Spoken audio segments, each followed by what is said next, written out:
اور یہ فکر ستا رہی ہے کہ انہوں نے تعویذ کر لیا جس کے بارے میں کسی نے کہا کہ شرک ہے، تمہاری مغفرت نہیں ہوگی۔ دیکھیے حدیث میں جو الفاظ ہیں، من علق تمیمتن فقد اشرکا، تمیمہ کہتے تھے اس زمانے میں، زمانے جاہلیت میں، نبی صلی اللہ علیہ وسلم سے پہلے اور آپ کے زمانے میں بھی کچھ لوگ مشرکانہ منتر کرتے تھے، اور وہ منتر پڑھ کے جب تھونکتے تھے اس کو مشرکانہ تعویذ کہا جاتا تھا۔ تو آپ نے جو کروایا یہ کوئی مشرکانہ عمل نہیں تھا، یا آپ نے کسی عالم سے یا کسی عامل سے، وہ جو لوگ قرآن و حدیث سے یا دعائیں لکھ کر عمل کرتے ہیں اس سے کروایا ہے، تو یہ عمل صحیح ہے، اس میں کوئی آپ نے شرک والا عمل نہیں کیا، اس لیے آپ کو فکر کرنے کی ضرورت نہیں۔ اب یہ ہے کہ بجائے کہ کسی اجمیر والے سے آپ نے عمل کروایا، اگر کبھی ایسا کوئی کام ہو تو کسی عالم سے کروائیں، وہ آپ کو کوئی پڑھنے کا عمل دے گا، آپ خود پڑھیں، اس میں تاثیر زیادہ ہوتی ہے۔ یہ جو لٹکانے والا کام ہے تعویذوں کے، یہ اصل بچوں کے لیے تھا کہ بچے چونکہ وہ پڑھ نہیں سکتے، چھوٹے ہیں، اور ان قرآن کی کوئی آیت یا دعا لکھ کر ان کے گلے میں لٹکا دی جاتی تھی، یہ درست ہے، باقی بڑے لوگوں کو خود پڑھنا چاہیے۔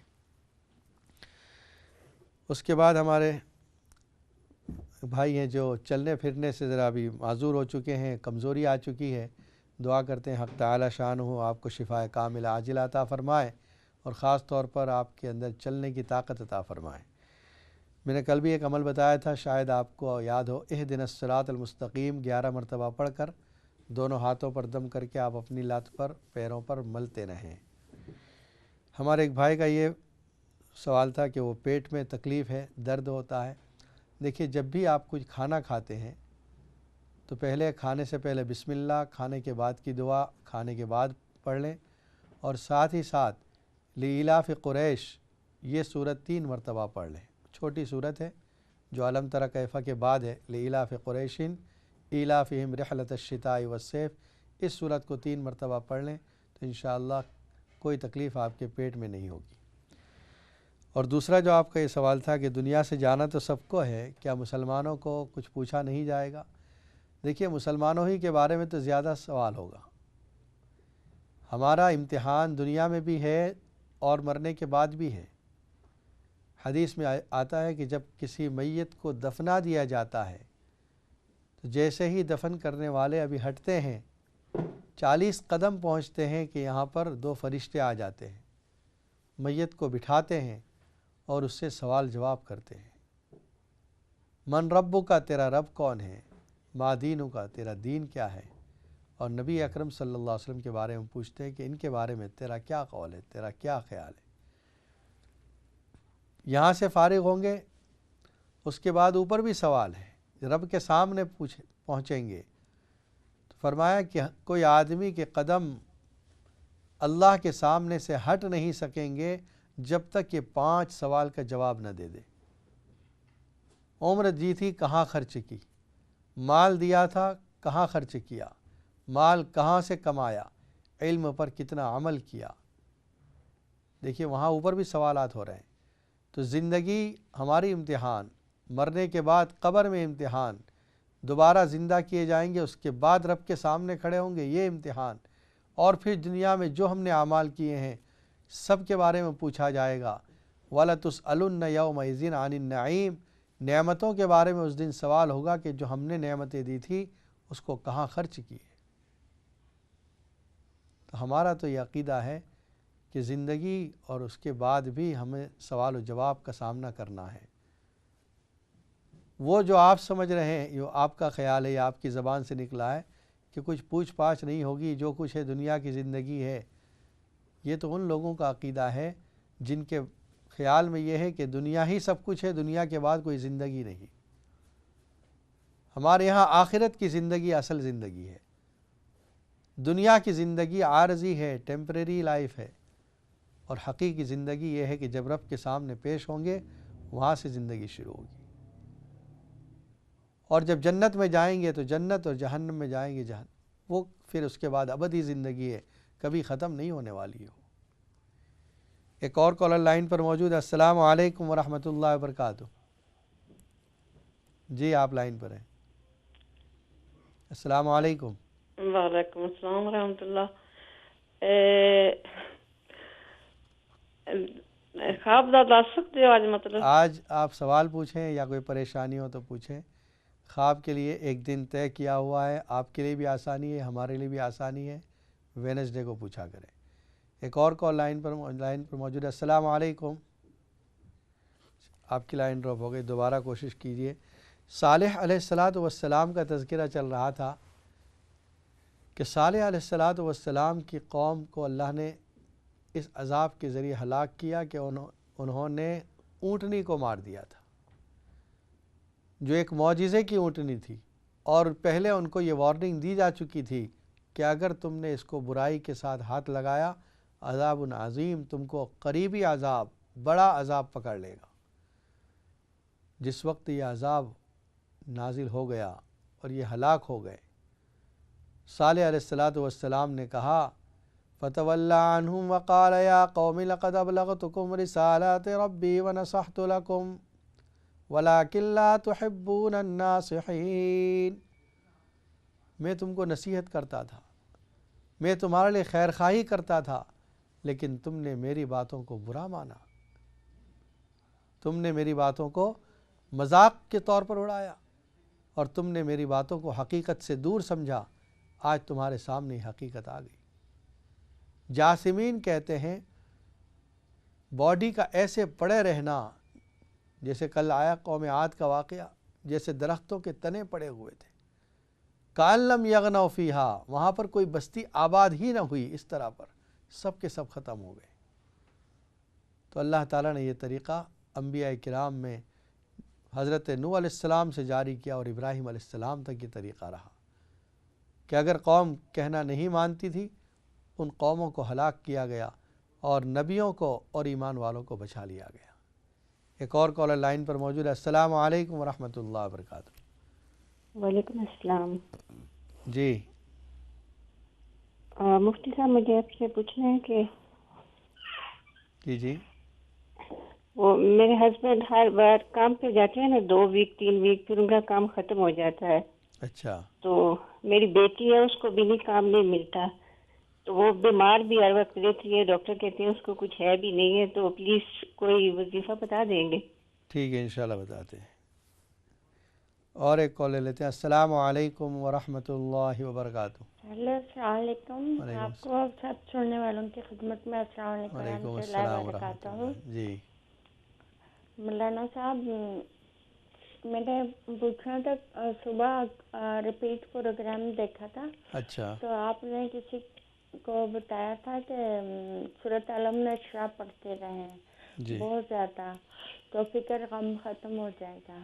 جی تو ہر نماز کے بعد کتنی بار پڑھنی چاہیے سورۃ علم نشرہ، اور وہ ویسے کتنے ایک دن میں کتنی بار پڑھنی چاہیے؟ ٹھیک ہے، انشاءاللہ بتاتے ہیں. تاکہ میرے ساتھ بھی یہی پرابلم ہے، مجھے بھی غم فکر رہتا ہے اپنے جی سسٹر کا.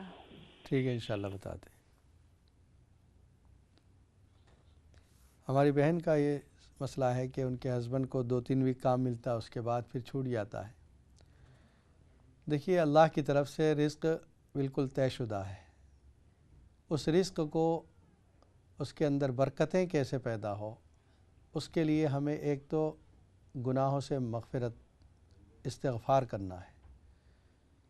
اپنے ہسبینڈ سے کہیں چلتے پھرتے اٹھتے بیٹھتے استغفر اللہ یہ پڑھتے رہیں.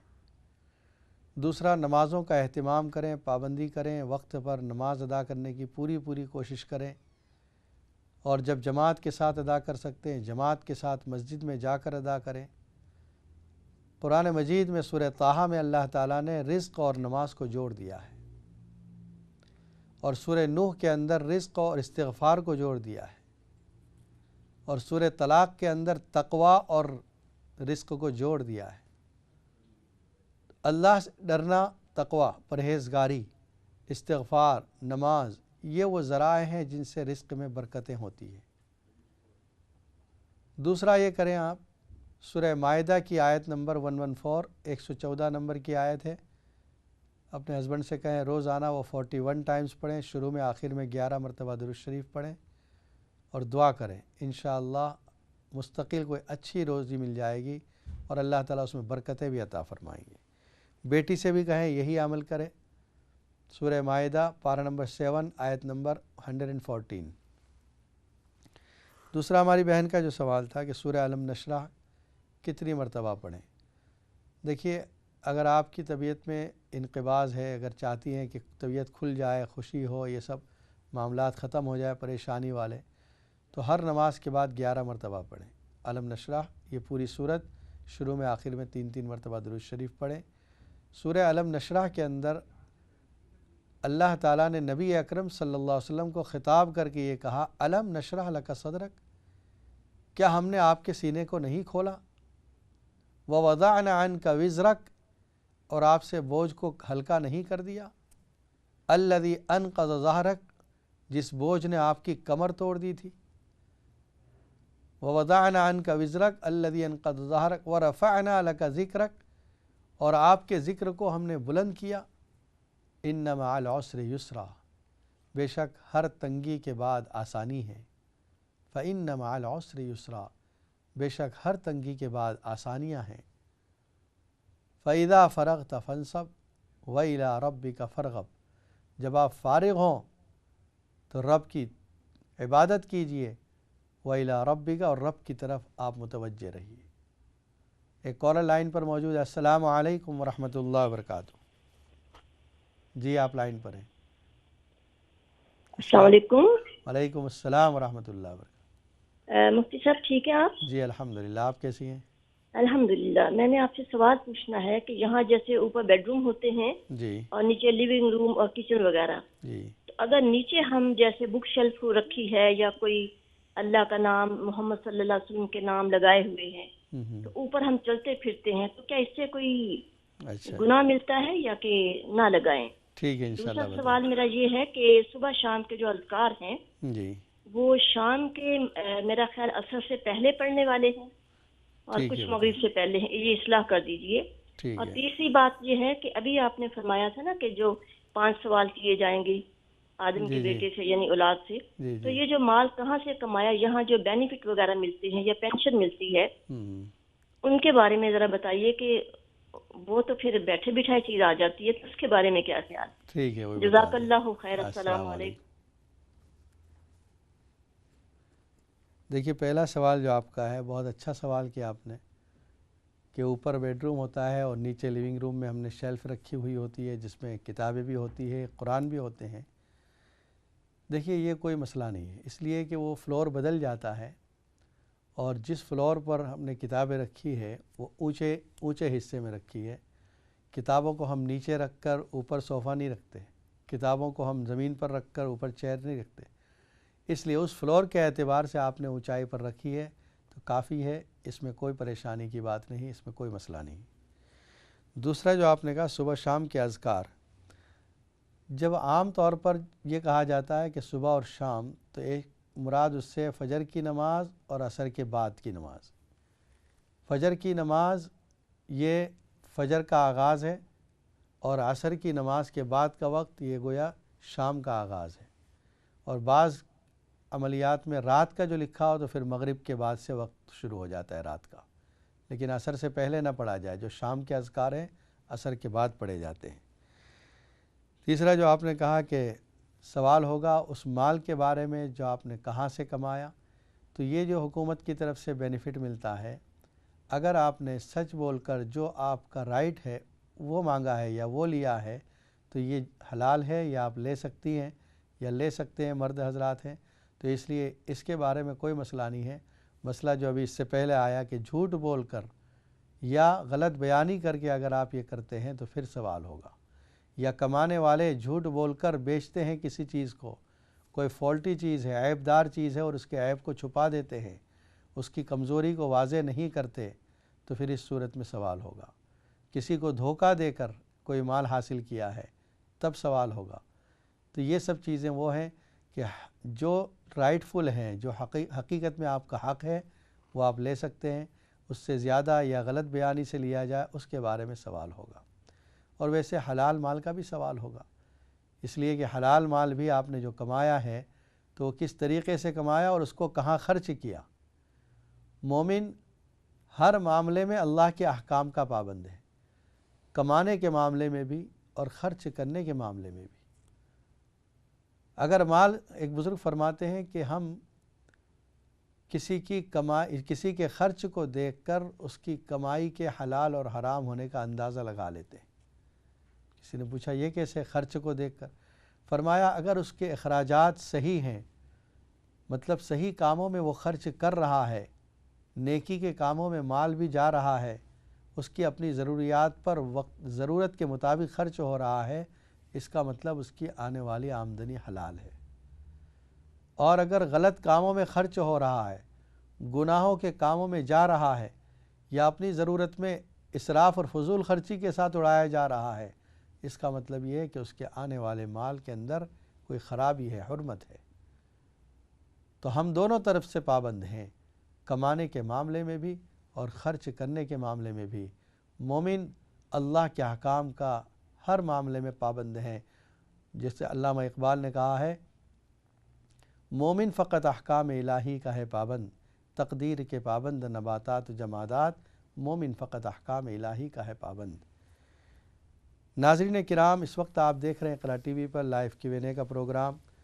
مفتی محمد اشفاق آپ کی خدمت میں حاضر ہیں۔ اگر آپ کے ذہن میں بھی کوئی سوال ہے تو آپ بھی اسٹوڈیو کے نمبر پر فون کر کے معلوم کر سکتے ہیں۔ قرآن و سنت کی روشنی میں انشاءاللہ آپ کے سوالات کے جوابات دیے جائیں گے۔ جو سورہ اعراف کی پر گفتگو چل رہی تھی، اس میں حضرت نوح علیہ السلام، حضرت ہود علیہ السلام اور حضرت صالح علیہ السلام کا واقعہ آج ذکر کیا گیا، اور یہ بتایا گیا کہ قوم سمود پر اللہ تعالیٰ نے جو ایک معجزے کے طور پر ان کو اونٹنی دی تھی، اس اونٹنی کے قتل کے بعد اللہ کی طرف سے ان پر عذاب آیا۔ ان لوگوں پر عذاب آیا جنہوں نے حضرت صالح علیہ السلام کی بات نہیں مانی تھی، اور وہ لوگ جو صالح علیہ السلام پر ایمان لائے تھے ان کو اللہ تعالیٰ نے اس عذاب سے بچا لیا۔ اس کے بعد اللہ تعالیٰ اسی رکوع میں حضرت لوط علیہ السلام کا ذکر فرماتے ہیں، وَلُوطًا إِذْ قَالَ لِقَوْمِهِ أَتَأْتُونَ الْفَاحِشَةَ مَا سَبَقَكُم بِهَا مِنْ أَحَدٍ مِّنَ الْعَالَمِينَ إِنَّكُمْ لَتَأْتُونَ الرِّجَالَ شَهْوَةً مِّن دُونِ النِّسَاءِ بَلْ أَنْتُمْ قَوْمٌ تَجْهَلُونَ۔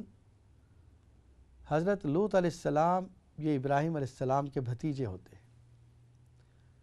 لوط علیہ السلام سدوم، عمورہ، یہ اس طرح کی جو بستیاں تھیں، چھوٹی چھوٹی بستیاں ہیں، ان بستیوں کے نبی بنا کر بھیجے گئے تھے۔ بستی والوں کا گناہ کیا تھا؟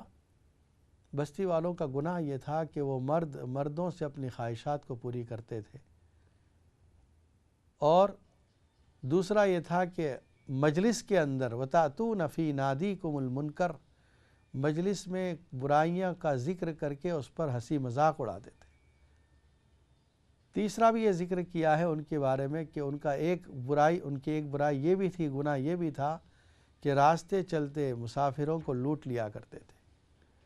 حضرت لوط علیہ السلام نے آ کر قوم کی اصلاح کی اور یہ بات بتائی کہ تم ایسا گناہ کر رہے ہو کہ آج تک دنیا والوں میں سے کسی نے نہیں کیا، یعنی یہ گناہ کہ مرد سے اپنی خواہش کو پوری کرے۔ انہوں نے کہا بڑے پاک صاف بنتے ہو، نکل جاؤ ہماری بستی سے، ورنہ ہم آپ کو پتھر مار مار کے یہ کر دیں گے، نکال دیں گے۔ لوط علیہ السلام ایک زمانے تک قوم کو سمجھاتے رہے، پھر اللہ کی طرف سے ان پر عذاب آیا قوم پر۔ لوط علیہ السلام سے کہہ دیا گیا کہ رات کے وقت میں اپنے تمام ایمان والوں کو لے کر آپ اس بستی سے نکل جائیں، کوئی پیچھے مڑ کر بھی نہ دیکھے کیا ہو رہا ہے۔ ہاں، جس کے مقدر میں عذاب ہوگا وہ پیچھے مڑ کر دیکھے گا۔ یہ لوگ بستی سے آگے بڑھے، رات کا وقت بستی چھوڑ کر نکل گئے، اور ادھر اللہ کی طرف سے عذاب شروع ہوا، اس پوری بستی کو اوپر اٹھایا گیا، اور پھر اللہ کی طرف سے پتھروں کی بارش ہوئی۔ لکھا ہے بِحِجَارَةٍ مِّن سِجِّيلٍ مَنضُودٍ، پتھروں کے اوپر ہر اس شخص کا نام بھی لکھا تھا جس کو وہ گرنا لگنا تھا، اور پھر اس بستی کو اللہ نے اوندھا کر کے زمین میں دبا دیا۔ اتنی زور سے مارا ہے فرشتے نے کہ وہ زمین کے اندر ایسے چلی گئی ہے وہ بستی جیسے آٹا گندھا ہوا رکھا ہو اور آپ کوئی ہاتھ مار دیں، آپ کا ہاتھ نیچے تک چلا جائے گا، اس طرح سے وہ بستی نیچے چلی گئی اور اس اطراف سے پانی نکل آیا۔ آج جو ڈیڈ سی کہا جاتا ہے یہ وہ جگہ ہے جہاں پر لوط علیہ السلام کی بستی ان کے گناہوں کی وجہ سے عذاب کے ذریعے ہلاک کی گئی۔ وہ جگہ ایسی ہے کہ وہاں پر اس پورے سمندر کے اندر کوئی ایک مچھلی بھی زندہ نہیں رہتی، اتنا سخت سالٹی واٹر ہے، نمکین پانی ہے کہ دنیا کے عام سمندر کا پانی جو ہم منہ میں رکھتے ہیں تو بالکل کھارا پانی ہوتا ہے، اس میں 2% سالٹ ہوتا ہے، وہاں پر 22% سالٹ ہے، 20 ٹائمز زیادہ ہے، اور اس کے اندر اتنا تھک ہے، گاڑھا ہے وہ پانی کہ اگر کوئی آدمی اس میں ڈوبنے بھی چاہے تو ڈوبے گا نہیں، بلکہ ایسے جیسے لکڑی تیرتی رہتی ہے اس طرح تیرتا رہے گا۔ یہ واقعہ اور یہ جگہ آج بھی عبرت کے لیے موجود ہے کہ جن قوموں پر اللہ کا عذاب آیا وہ سامنے موجود ہے، جن لوگوں نے ایسے گناہ کی اللہ نے ان کو عذاب کے ذریعے ہلاک کر دیا۔ تو لوط علیہ السلام کا واقعہ بھی قرآن مجید میں ان لوگوں میں ذکر کیا جاتا، ان اقوام میں جن پر اللہ کا عذاب آیا، انبیاء کرام کو اور ان لوگوں کو بچا لیا گیا جو ان پر ایمان لائے تھے، باقی کو ہلاک کر دیا گیا۔ حق تعالی شانہ ہمیں تمام گناہوں سے بچنے کی توفیق عطا فرمائے۔ اللہم صلی علی سیدنا محمد وعلی آل سیدنا محمد مبارک وسلم۔ ربنا ظلمنا انفسنا وإن لم تغفر لنا وترحمنا لنكونن من الخاسرین۔ اللہم احفظنا من كل بلاء الدنیا وعذاب القبر وعذاب الآخرہ۔ اللہم احفظنا من شرور انفسنا ومن سیئات اعمالنا۔ اللہم انک عفو کریم تحب العفو فاعف عنا۔ اے اللہ ہمارے گناہوں کو معاف فرما، خطاؤں سے درگزر فرما، ہم میں جو بیمار ہوں ان سب کو شفا کاملہ عاجلہ عطا فرما، جو پریشان حال ہیں ان کی پریشانیوں کو دور فرما، جو مقروض ہیں ان کی قرض کی ادائیگی آسان فرما، ہمارے گھروں میں محبت، اتفاق اور سکون عافیت نصیب فرما، ہر قسم کے شرور سے ہمارے گھروں کی حفاظت فرما، جادو کے اثرات سے، عصبی اثرات سے حفاظت فرما، پڑوسیوں کی شرارتوں سے حفاظت فرما۔ اے اللہ تمام مسلمانوں کی جان و مال، عزت آبرو، دکان و مکان کی حفاظت فرما، حرمین شریفین اور مسجد اقصیٰ کی حفاظت فرما، اور جہاں جہاں مسلمان پریشان ہیں ان کی پریشانیوں کو دور فرما۔ اے اللہ نبی اکرم صلی اللہ علیہ وسلم کی سنتوں سے محبت نصیب فرما، آپ کی سنتوں کے مطابق زندگی گزارنے کی ہمیں توفیق عطا فرما۔ نبی اکرم صلی اللہ علیہ وسلم نے جتنی خیر کی دعائیں مانگی ہمارے لیے بھی مقدر فرما، جتنے شرور سے پناہ چاہی ہماری اس سے حفاظت فرما، ہماری دعاؤں کو محض اپنے فضل و کرم سے اور نبی صلی اللہ علیہ وسلم کے صدقے میں قبول فرما۔ سبحان ربک رب العزت عما یصفون وسلام علی المرسلین والحمد للہ رب العالمین۔ السلام علیکم ورحمۃ اللہ وبرکاتہ۔